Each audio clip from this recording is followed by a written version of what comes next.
I'd like to thank you all, first of all, for coming and joining this webinar. It is a webinar where I'm going to explain what is biophilic design and how do we create harmonious spaces. So maybe for some of you, you don't know what biophilic design means, but my mission is to spread the word and to make you understand what does it really mean, what is it about. So first I'm going to explain a little bit about myself. Who am I? I'm an entrepreneur. I am Spanish. I moved to Belgium when I was 25. I met my husband when I was studying in Bilbao in Spain, and it took me to Belgium. But our idea was to go to Belgium for like 1 year to earn some money and then to travel. But it didn't happen. This didn't happen. I just got stuck there. We started business in design and fashion, and started to grow. And we had many customers. And then I opened a shop, and the customers were coming, and they liked the shop, they liked the interior design, and from one to another, I just kept on doing this like a hobby, this interior design. My background is I'm a marketeer, and I'm interior designer, and I have also studied. I'm right now studying landscaping and aromatherapy to have this holistic view of the house, of the spaces.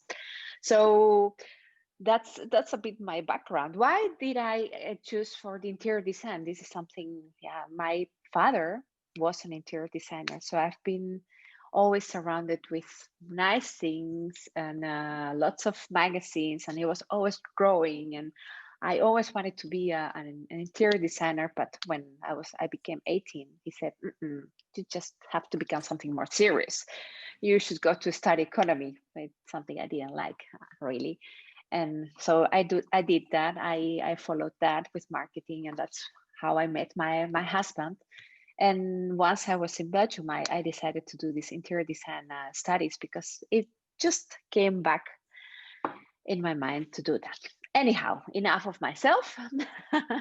I'm going to explain you what I do and what's my company about. I started my company this year. It's called Habitarmonia, so harmonious spaces.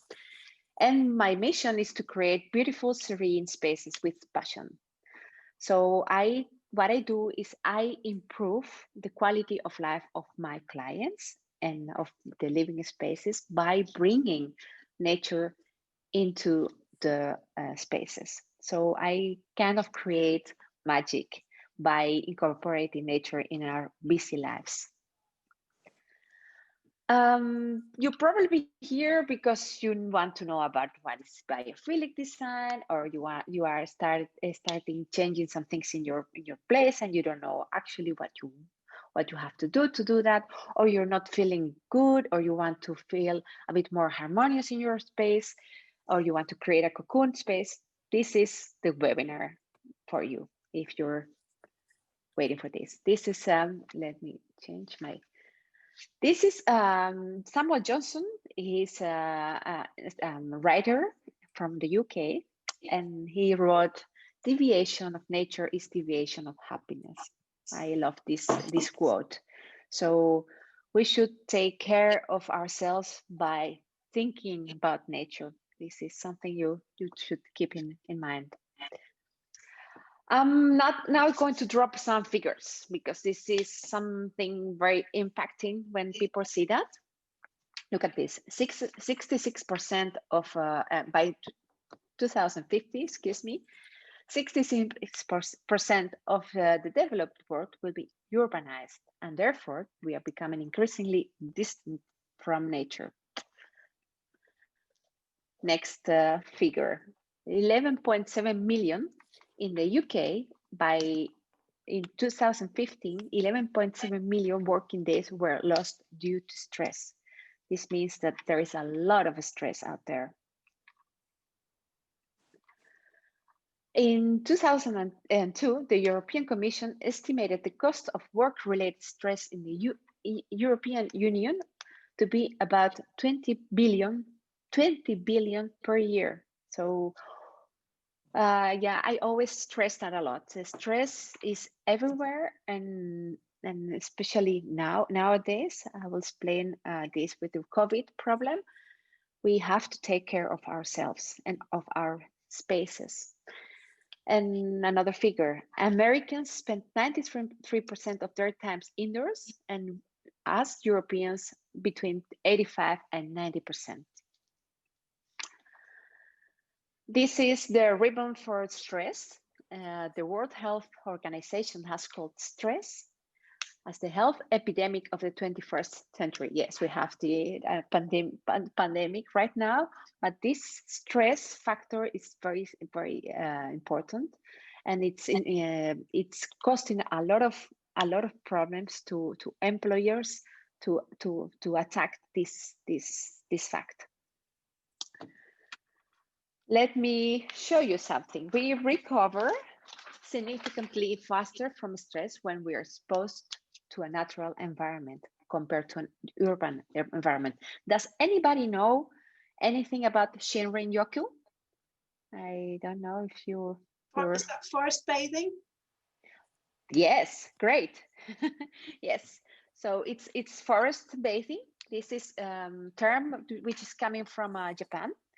And forest bathing is a kind of therapy which was introduced in Japan in the 1980s in order to make the employees would have less stress. In Japan in the 1980s, they had a lot of stress. The employees had a lot of stress, and the government itself, they implemented this in many companies, the forest bathing. So it's actually empowering people to go to the forest and to get, with all senses, to get connected to nature.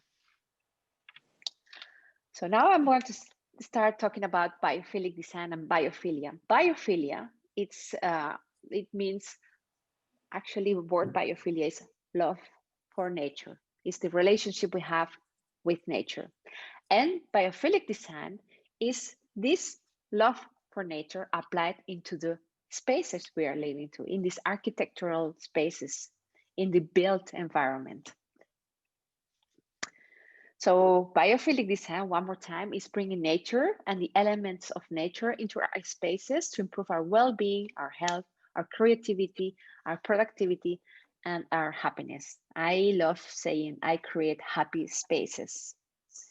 How are you ladies over there? Are you following me? It's yes, thank you. Okay, great. Good. Great. If you have any questions at any time, please don't hesitate to do it, to ask me. Okay, so the principles of biophilic design is to bring elements of nature into the built environment. And this causes that we get less stress, we become different people, we can think more holistically, and we get a better life. It's like a magic solution. You see the actual situation. We have climate change and we have COVID. Right now, climate change is, we are not talking too much about it in the news because we have this COVID issue, but you all know that we have this Paris Agreement on top of our heads in order to have these 2 degrees below Celsius in order to take care of nature. So this is something we have to take into our minds. So for me, natural environments are very important, and taking care of existing nature is very important, and therefore implementing this nature into our spaces. With COVID-19, the impact in buildings, it's been amazing. We have been spending many hours, many days, weeks inside.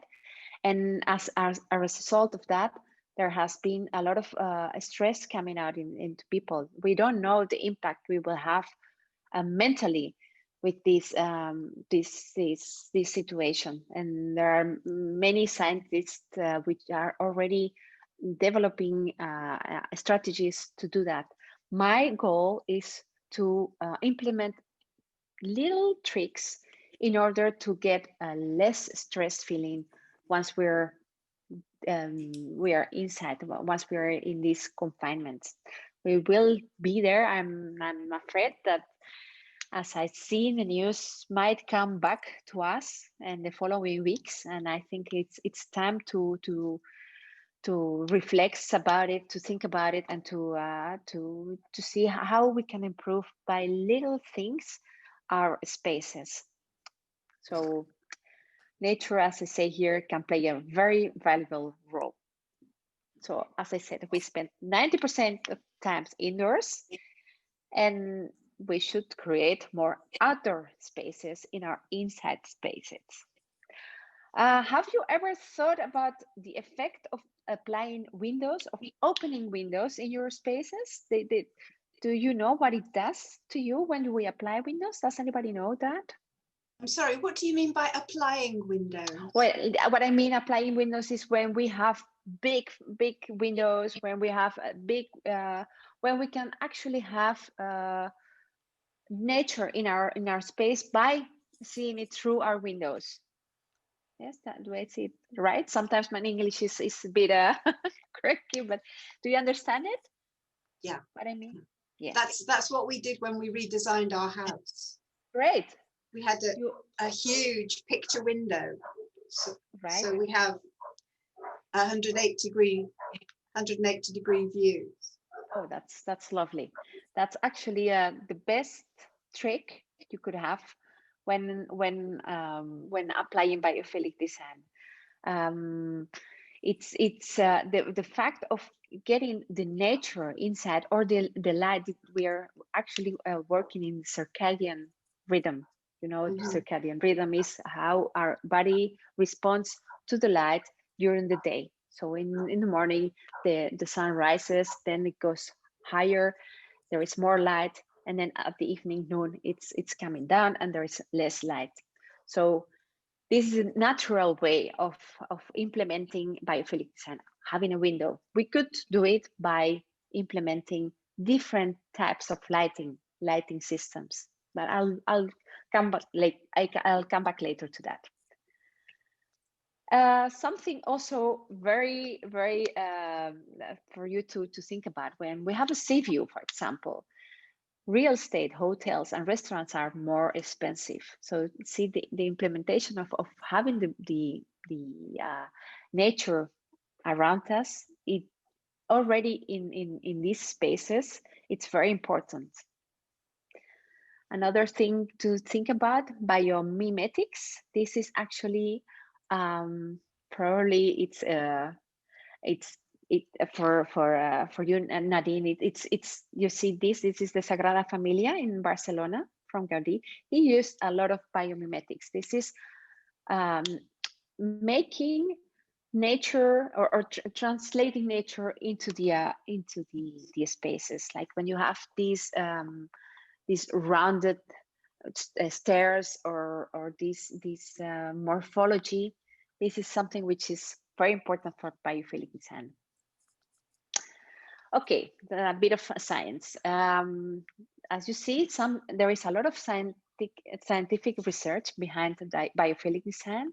There are many studies, and so I apply this because I'm even if I'm a creative, I believe that you have to see what science thinks and does in order to apply it to your spaces.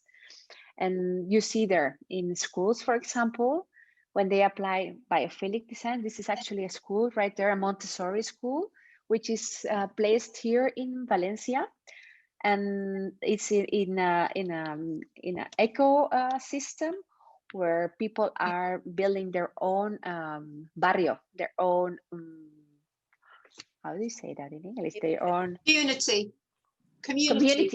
Thank you. Their own community. So you see what it does. You improve the test results by 26%. They improve the learning rates by 21%. The concentration goes higher. They have less absenteeism, and they even reduce stress, and they get more active. So they also even say that it's good for the sites.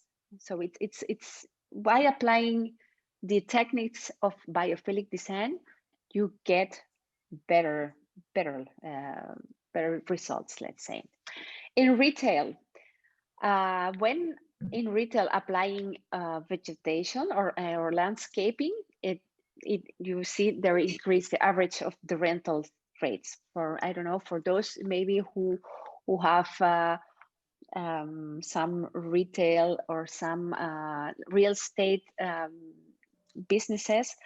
It's good to think about it when you apply biophilic design into a space. The space will actually it's not that it will get more expensive, but it's more attractive, so you will get more people coming in and therefore more sales, for example.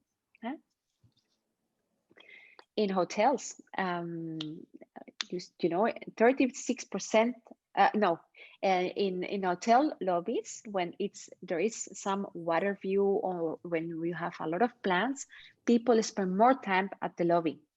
So just think about it. It's again implementing nature, implementing biophilic design into the space. At homes, that's where I want to talk about later. They can become more peaceful and restorative, with 7 to 8% less crime and 4 and 5% more increase in property prices. Hospitals, I love this example. There have been many scientific research in the 1980s also about how hospitals would include nature into their spaces. Actually, there was this test done in a hospital in the USA where they applied in one room. They had no views of nature. It was quite gray. It was very, I can say, quite, yeah, gray is sad. And another, in the same hospital, they applied some nature views and natural wooden elements in the space. The recovery of the one with nature views was much faster than the other one. They need to give less medicaments. So it was proven that nature does magic when nature is around us. So yeah, you can see right now many hospitals are implementing nature into their spaces, not just like putting plants, but you can create it like this. These are panels with pictures, and they're enlightened, and they have a light which is changing of intensity once it's the morning or the evening, depending on the day, on the time of the day. And yeah, what do you think about it? It looks much better, the one below, than the one on top of it, doesn't it? Yeah, I was just going to say that the hospital, our local hospital at Matro, is a modern one, and was actually built around these principles, so that the corridors literally either side had something a bit like a greenhouse. Right, beautiful. Either side. Yes, it was beautiful, but with the cuts, los recortes, they've just let it all go. So all the plants have died, and I mean, it's tragic. It's tragic. That's such a pity. Yeah, because there was seating along these corridors where you could sit and look at the plantings, but it's horrible now. Because you know what it gives. Yeah, it's quite sad because the plantings which are dead plants, they don't give a very good feeling, and this is depressing, and all you wanted to create is to have less stress or better recovery, or all these benefits are gone if plants are dead or they don't look green. It's really a pity. That's not good. Okay, another thing at work. This is another example. So at work, 10% of absence are related not connecting to nature. So it means that if people are not happy in a place, it's normally because they feel this lack of connectivity to nature. So what does biophilic design do when biophilic design is implemented at work? It prevents the fatigue when performing tasks that require high levels of attention. That accelerates call processing by 6 to 12%. It reduces absenteeism and many other benefits. It's amazing what it does. It's just imagine, close your eyes and imagine that you're in this beautiful place. Either is it a forest, either is it at the beach, either is it at the lake, or at another place you love. And just imagine what you're feeling in this moment. The senses, the sounds of the birds, the sounds of the water, the sounds of the air, this movement of the leaves. All this is about biophilic design. It's not just bringing a nature, just putting a plant on top of your desk. It's not just like doing that. It's much more than that. It's about playing with all senses. I am going to let you see. This is really nice. I hope you can see it, and otherwise I have to change of. Let's see. I don't know if you can you see it? No, yeah. I think you have to. I have to change of. Okay. Yeah. I'll go. Just a second. I'm doing it right now,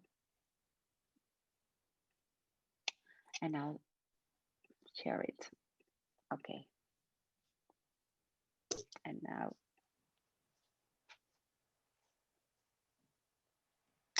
Excuse me. It was the wrong one. Yeah, I think you have to open that link first and then share that link. I'm there. Right, good. That's it.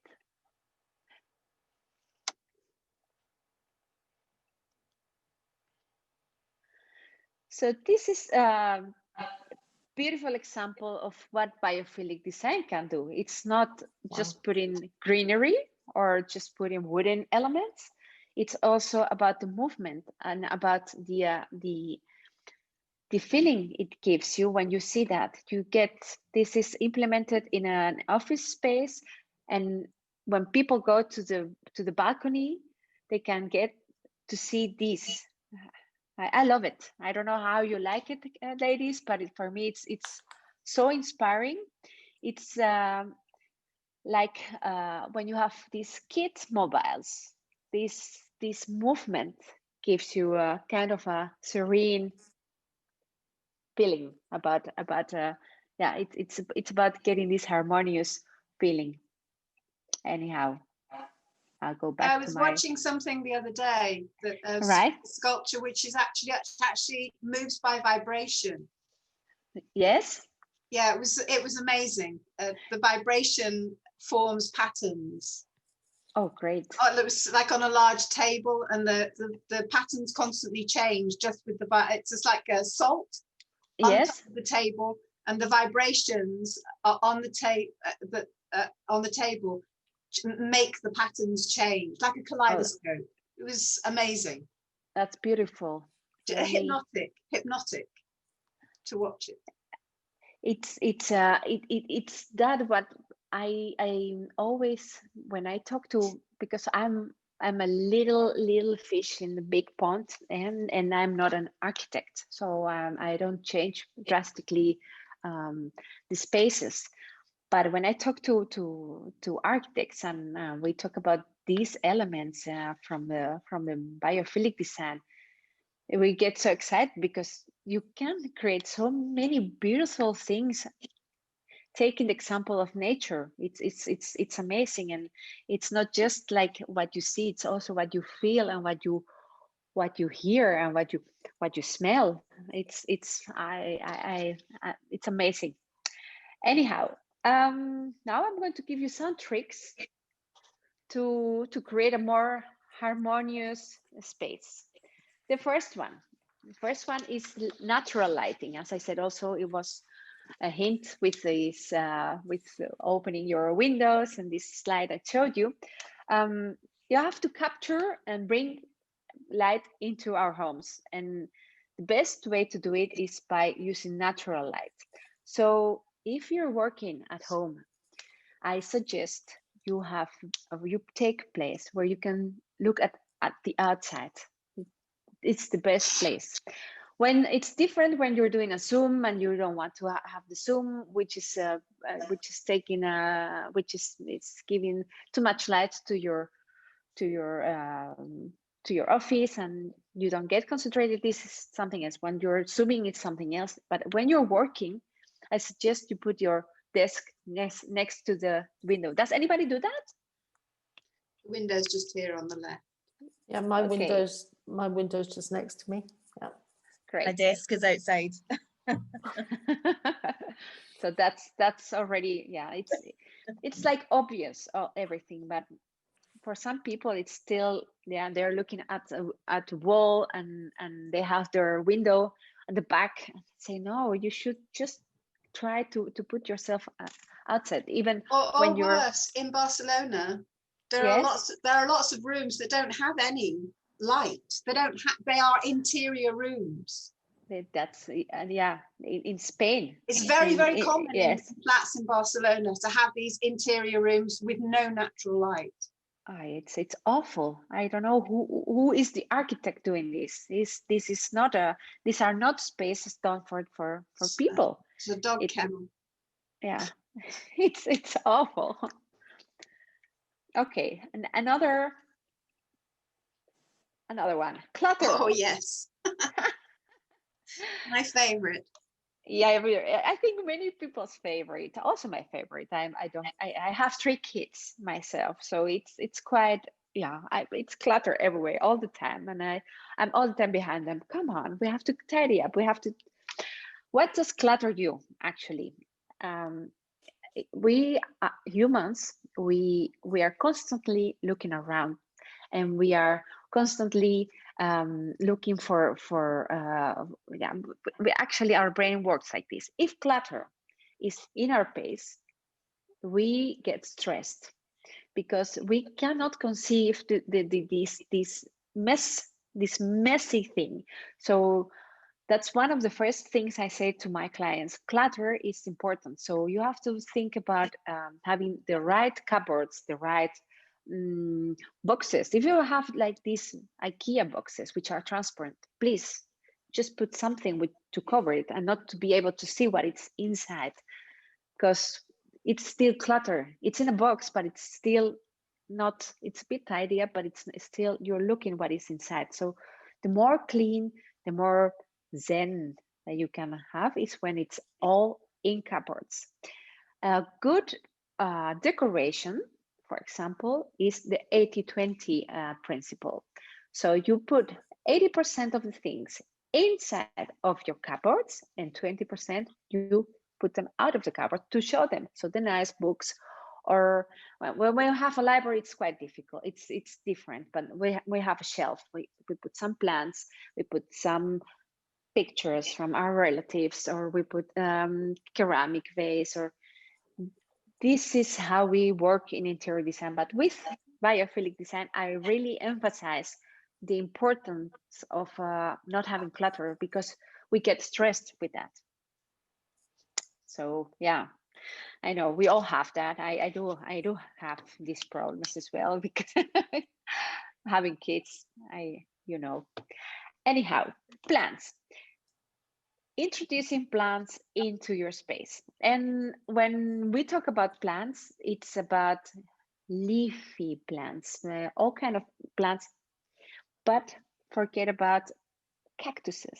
I don't know if you yes, no. I hate them. You hate them, okay. I hate them. I like the look, but actually in feng shui we say that the cactus is giving not the right harmony. It's giving like a very bad feeling, because it has these stakes and it's not giving harmony.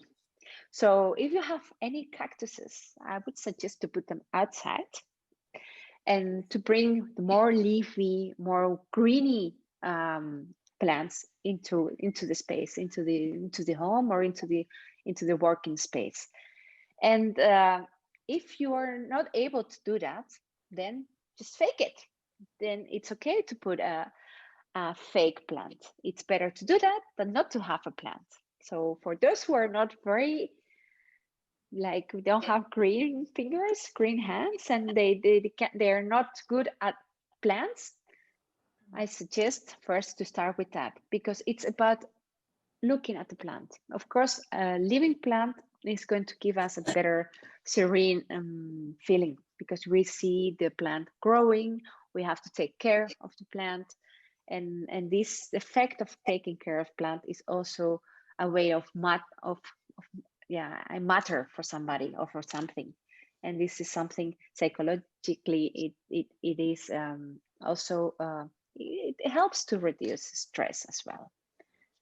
But it doesn't have to be like okay, and now I have to buy many plants and I have to create a jungle. No, that's not what I mean. It's just getting some plants and putting them in the right place in order to see them, to look at them when you're working or where you're cooking, or where you, for example, you can buy some herbs for cooking and put them very nicely at the kitchen. Then you have your green stuff.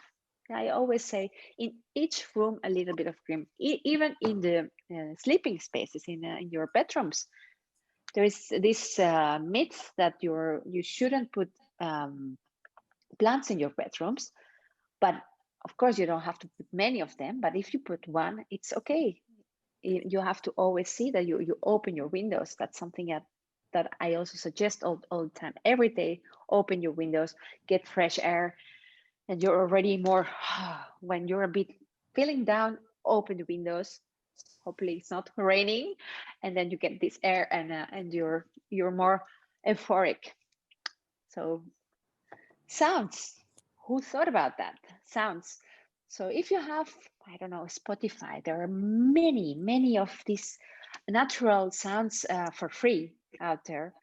And it's nice to have these backgrounds. You just create a very serene feeling when you are listening to some birds, or, as I said before, to the waves of the water, or of the at seaside, or the movement of the leaves. So think about it, and put yourself one favorite soundtracks in Spotify, and see what it does to your mind, or when you're working.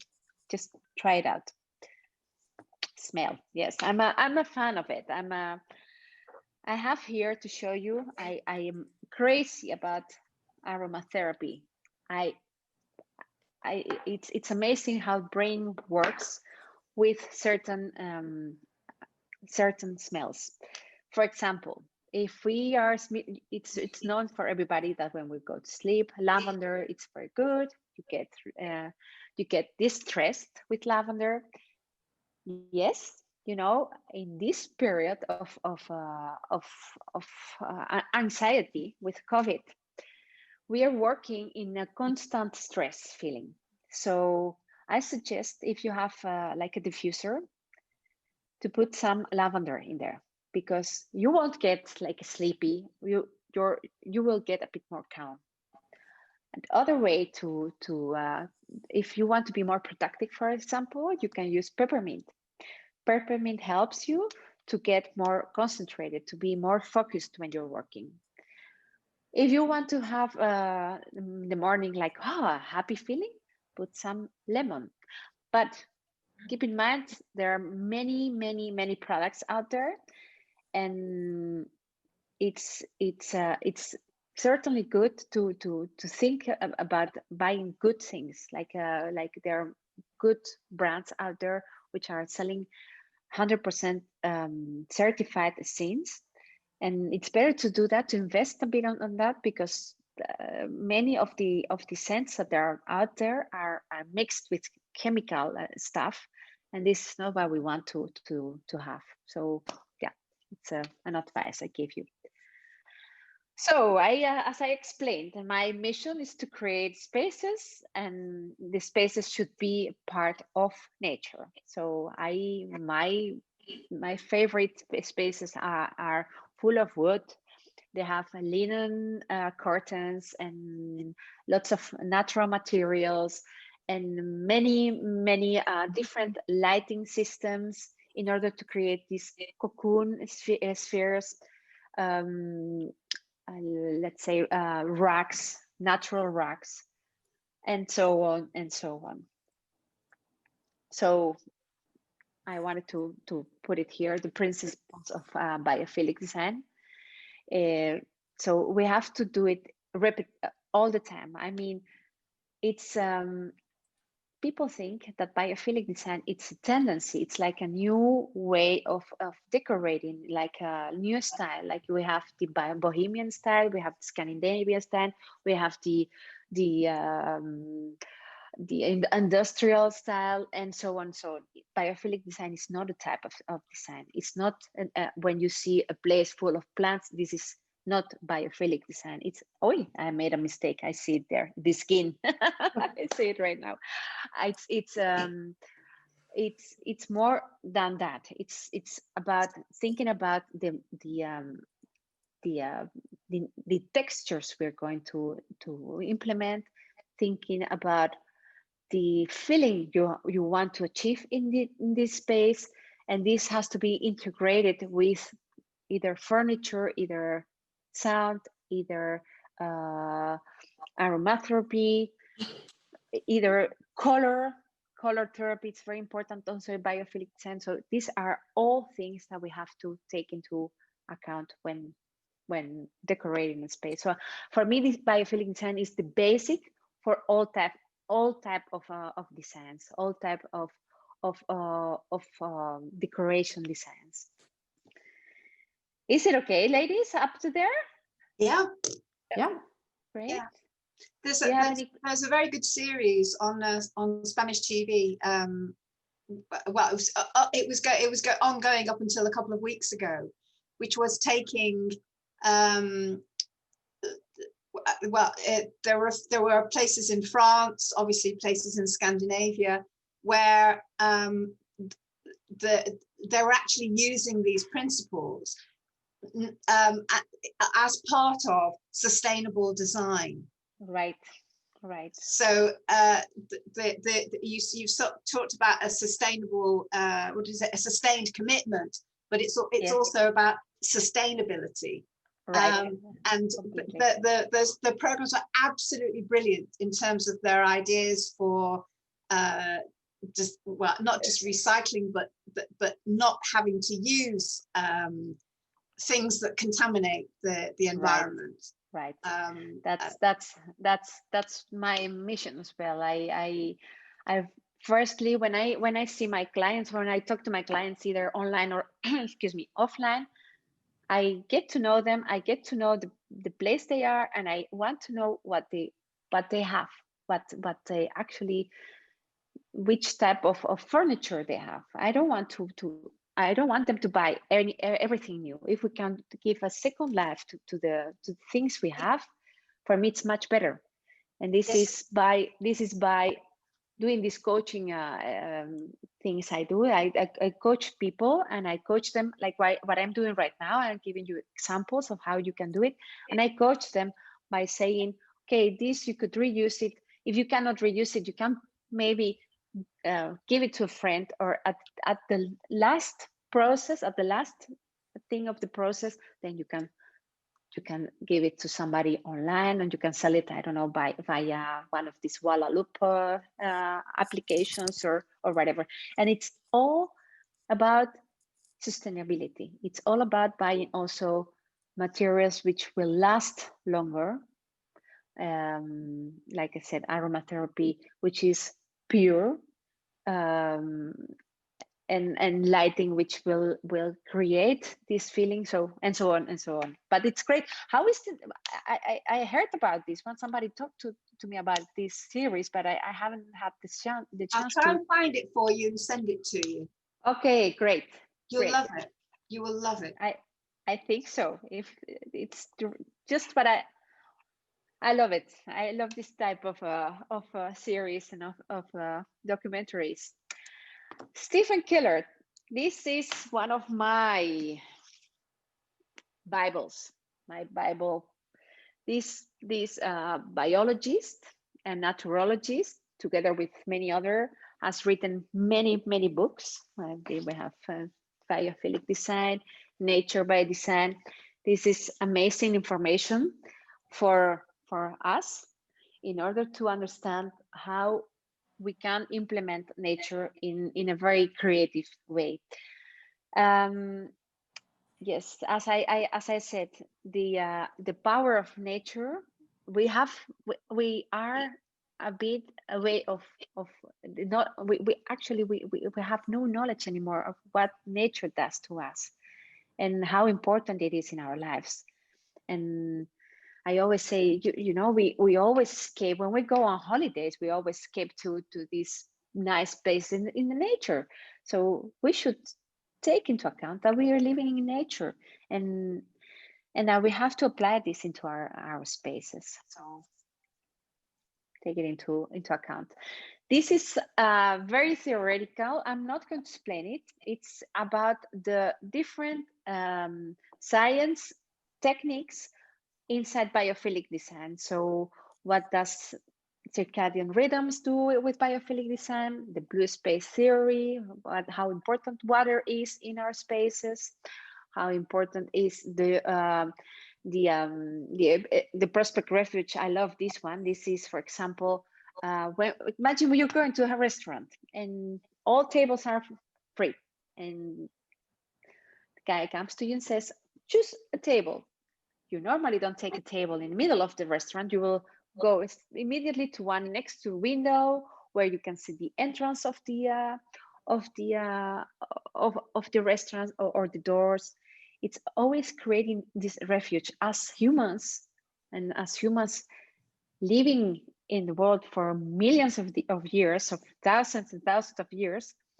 We have developed this type of ways of living in nature, and they're still in our heads, they're still in our brains.